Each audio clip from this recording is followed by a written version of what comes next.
Perfect.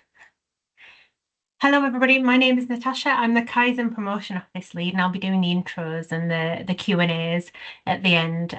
We'll save any questions and answers for the end, and we'll do each presentation back to back because we've got 3 today, and I want to make sure that we get through everything. And I'll confess, I've already had a little look ahead to see what they are, and I'm really excited to hear the stories that go along with the slides that I've seen because they look great. So we'll go straight to Kimmy, first of all, who's going to talk to us about improving delayed reports. You ready? Thanks. Oh, I think you're on mute, Kimmy. Sorry about that. Oh, Thank you very much for this opportunity this morning. My name is Kemi Joseph. I'm one of the admin in the radiology department, and my project is on working on delayed radiology reports. The aim is to, the second slide, please. The aim is to reduce return reports from 25 per week to 3 per week in 8 weeks. The problems with this project was that we were getting 25 reports being returned back due to outdated consultants' details still on the system, either that the consultant left the trust or it's been transferred to another trust that's not been updated on the system, and it delayed the admin work and it was causing frustration for the admin staff. The next slide, please. The actions that I took was using the LIM tools, which I did by having to do a checklist, which works on the mistake proving.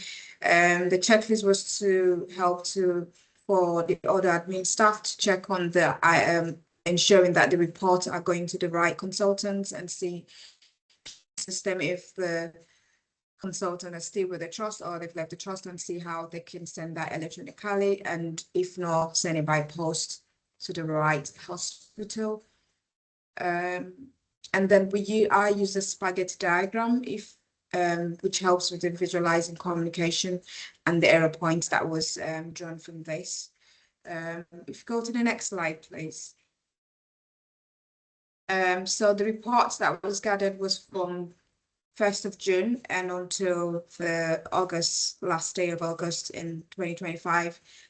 And the reports that was estimated from the data that I've gathered was about 6,500.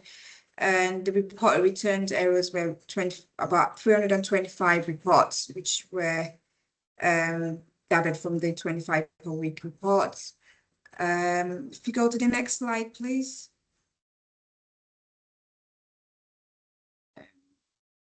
Yeah, so the key changes were that we had a mandatory checklist, like I said, and going through the SOPs, and also checking with my colleagues to ensure that they were going through the right, using that checklist.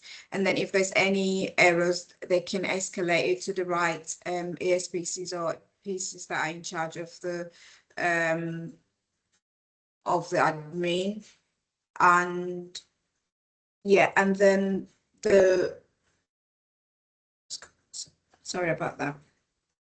Yeah, and then if there's any escalation, they can escalate it to the within 24 hours to the right team leaders that are in charge. If you go to the next slide, please. Yes, so this is the spaghetti diagram that shows the before and after, which shows how basically how the reports comes, whereby when we get them on the system from Chris, we print them out and then we send it out before, not checking if it's the right consultant or not. And then once they come back, then this same process is repeating itself again. So using the after spaghetti diagram, you can see a clear structure that was in place, making sure that all the checklist has been followed, and then at the end of the day, the report is going to the right consultants and not delaying patients' care. And the next slide, please. And the outcome of this was that this reduced, there was a faster turnaround and there was quicker care for the patients. And this also reduced the admin waste work that was being done. And the reports were basically reduced by 3 reports per week, which is like 88% reduction in the radiology department. The next slide, please. So what went well was there was faster report received, so all the consultants were getting the reports, and this improved the patient care. And we also learned that the outdated info was the cause of this issue, and using this checklist helped to prevent this from occurring, and which was a big impact in the department. Overall, the key result was that the reduction in the reports where they help to improve the turnaround time and patient care. Next slide, please. So what I would do differently was to basically have an ongoing PDSA, making sure that everyone is following the checklist, and also using the digital sharing, and also checking with my colleagues to see how it's going and if they had any other inputs to add to this project, which they were happy that this this checklist requirement was going well, and it was helping to reduce the waste that was involved in sending reports to the right consultant. The next slide, please. Yeah, so so the list, finally, the next thing was to make sure that we are doing a running data check to see how far we've been going, and if to ensure that this process was working. And the feedback I was getting from the colleagues were very efficient and positive, which also helped to reduce the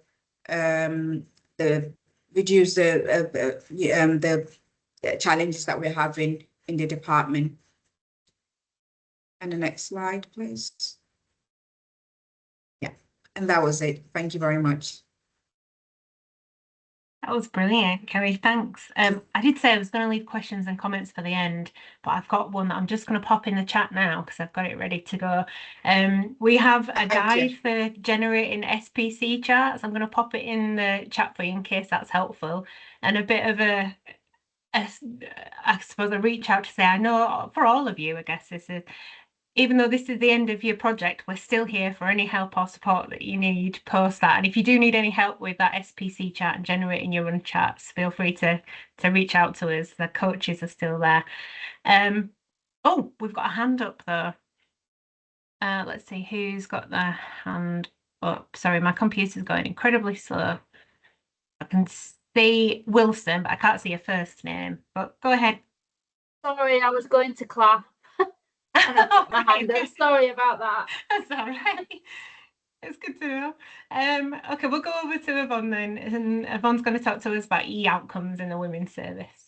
Thank you, Natasha. So my name's Yvonne Ibbotson. I work for Women's CSU within the fertility service. I'm the patient services coordinator. I wanted to have a look at our outcomes and the performances. So the problems and challenges that I came across was our previous RTT outcome was very clunky. So how it worked was we have to send the completed eOutcome, the completed RTT, sorry, to a generic email address, whereby the RTT is then added to a folder under the consultant's name within the X Drive for the consultant to then access at the time of their clinics. Once the clinics have ended and the RTT is completed, the consultants then save that within the same folder within the X Drive, and then the admin team will then pick that up and then send it back to outpatients department for cash up and to attend our DNA patients within. What I found, the RTT outcome sheet is not always clear to follow, or that there will be a follow-up week or date missing. so nobody knows where this patient's likely to go or be. So sometimes it can take a while for us to chase that query, either go to the consultant to ask for an outcome or you wait for the clinic letter to be typed. Now, the trust policy is that these clinics need to be cashed up within 48 hours. Patients being lost to follow-up when the outcome don't really know which follow-up waiting list they need to be on.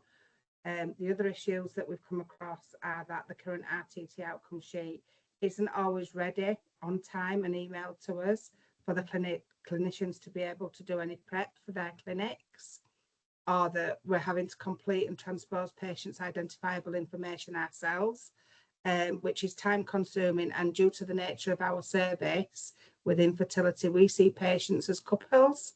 So that would mean we'd need to then collate any information for the partner details so that the consultant had all relevant information. The other issues that we've come across within the RTT that are not clear often become lost to follow-up to the patients, which could lead to them being lost to follow-up and being on a waiting list with an active clock, which ends up breaching. So I'm hoping that this is going to alleviate some of those stresses and pressures. My baseline metrics for the outcomes are related to time-bound communication. Sorry, Madlupe, I'm sorry, I'm not asking you to change, Emma. So the communications and loss to follow-up are not being reinstated, which leads to a massive validation then at the end of whenever we get to do it. So that my project aim statement is that I'm hoping to alleviate some of the pressures and confusions within the waiting lists and what recalls that the patients need to move forward. This will lead to the admin team not feeling as pressured and overwhelmed or as confused with what they're supposed to be doing. I'm hoping that this is going to get us to achieve target for the turnaround of cash ups. The trust policy is that these clinics need to be cashed up within 48 hours, which is not always met, unfortunately. This is going to be achievable and manageable in terms of the time it takes for cash up and validation, and not to generate as many questions and queries, as the information will be specific and relevant to that clinic and the patient's pathway, and it'll be patient-centred, and we'll be working collaboratively with the clinicians, outpatients department and the admin team themselves. Next slide, please. So these are my actions that I had to go through. So first of all, I had to liaise with the clinician that I wanted to trial this process. I had to find out what information she needed to get into them outcomes, and getting outpatients on board, making sure that all the information was relevant, and obtaining the help from admin to be able to do this for the outpatients and the consultants to be able to go ahead, to ensure that the admin teams of the outcome codes in the eOutcome that I'm actually doing presently is for the outpatient hysteroscopy. So the majority of the patients are generally just discharged because it's an investigation.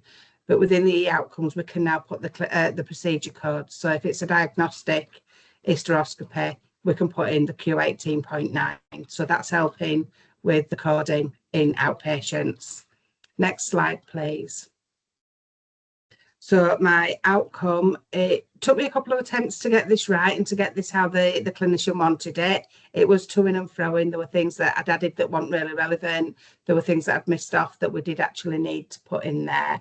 So that took a couple of attempts, but I'll be honest now, we've absolutely worked collaboratively and we've got there. I think in the last 6 weeks, I've had one query and it was a code. The clinician had just not added the code correctly. So it's a lot clearer now. Patients are not getting lost to follow-up. They're getting their follow-ups on time and put in correctly. The information's a lot clearer. And the delivery, it's a lot easier. It's not as clunky, like I say. How it works is there's a lot of to-ing and fro-ing. From the outpatients to the X-Drive to the clinician, back to the X-Drive to the admin team, back to this is literally uploaded direct to PPM Plus. So there's a lot of the middlemen have literally gone. We just need to clarify that everything's correct and goes through smoothly.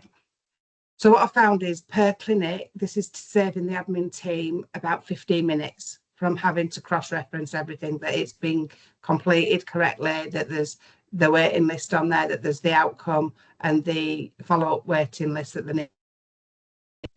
The sustainability, I don't spend as much time having to run around for recalls and things like that. And it's actually given them quite a boost. I think it's a lot more productive. I'm getting a lot more work out of them because they're not having to spend as much time on these RTT outcomes. Next slide, please.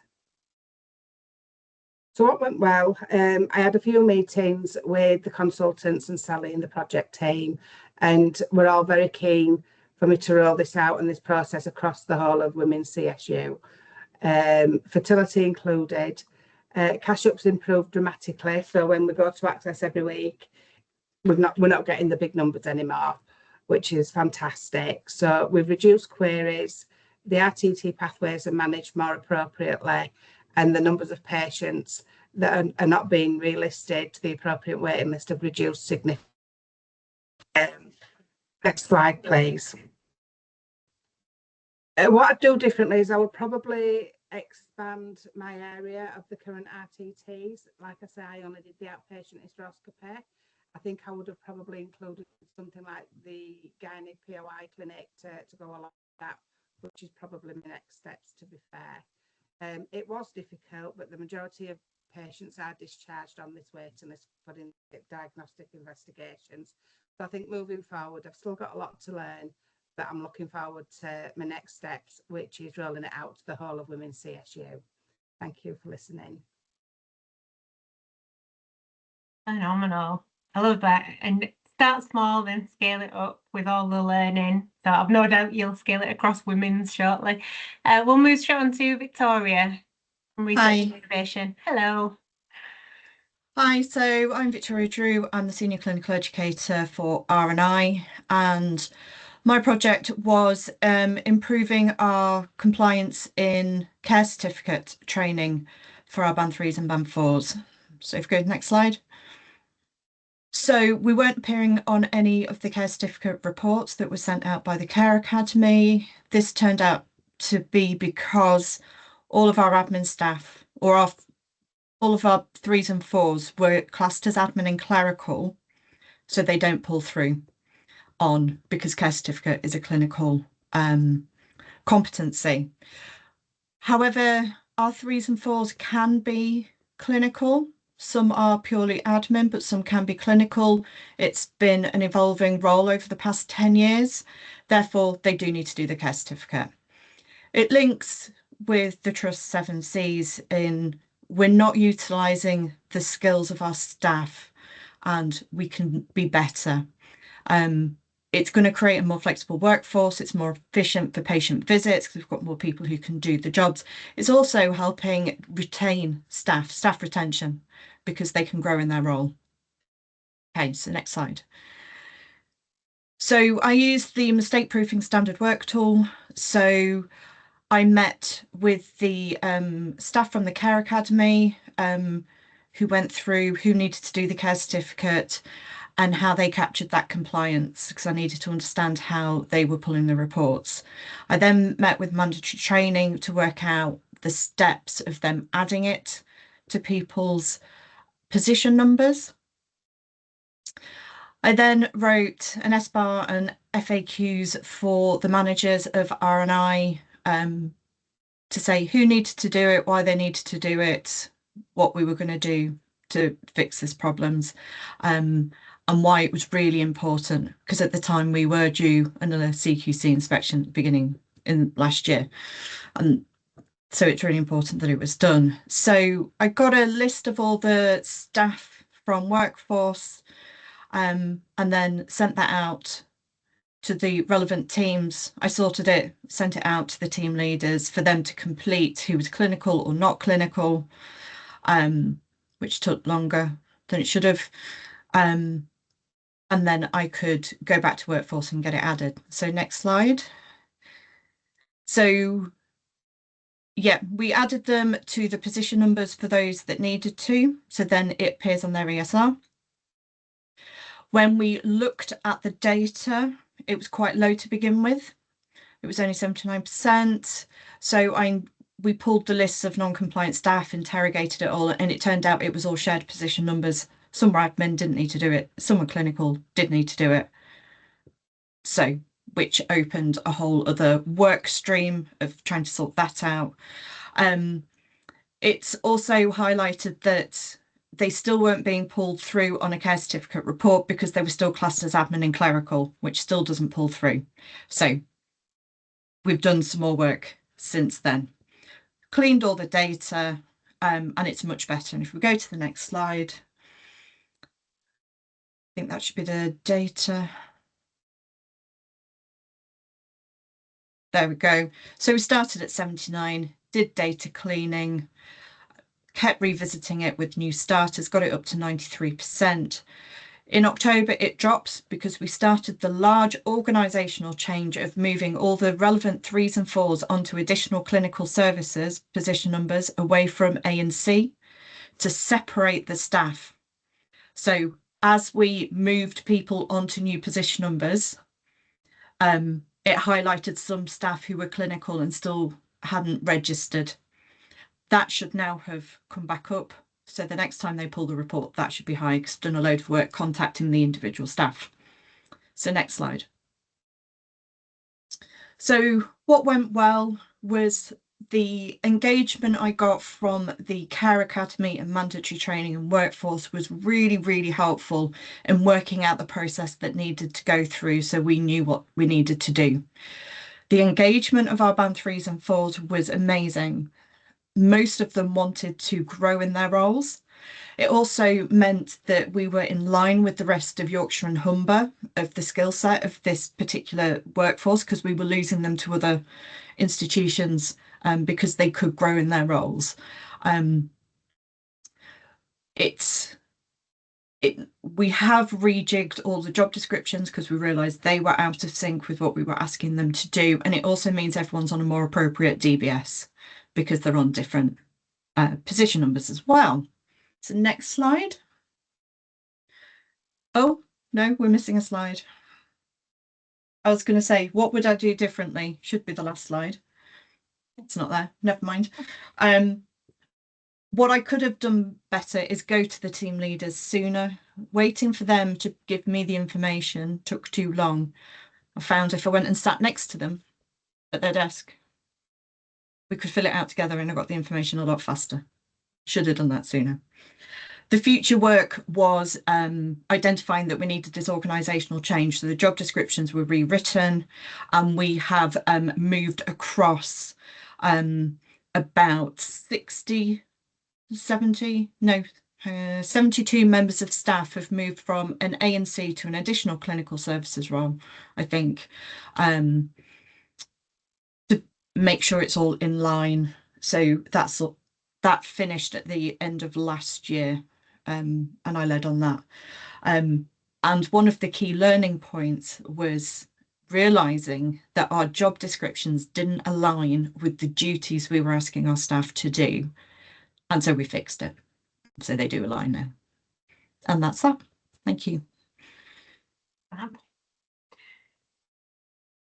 So I'll open it to any comments or questions from everybody. But one of the things that struck me that I've been scribbling down on my post-it note is how all of these really reflect that in order to get the best possible outcomes for our patients, it's not just the clinical interventions that they have, it's all of the admin and everything that sits behind those pathways to keep people progressing through them, and how collaboratively when we're doing it together, you're missing last slide, Victoria, about doing it with the stakeholders. Doing it collaboratively is the only way forward, isn't it? So we've got a balance.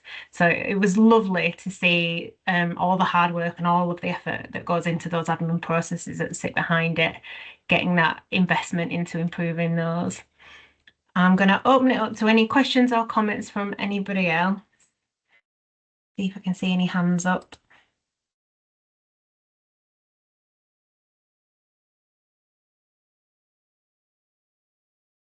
No, doesn't look like there is. But that's brilliant. Thank you for coming and for sharing that. We'll send out links for your certificates and things, and you'll get all your competencies on ESR. But a big thank you. I know a lot of work goes into all of the projects after giving up your 3 days for all of your training and your learning as well. So it's no mean feat. So thank you for everything that you've done, and a massive well done. They were brilliant. Right. Thank you. Thank you. Thank you very much. Bye-bye. Thank you. Bye.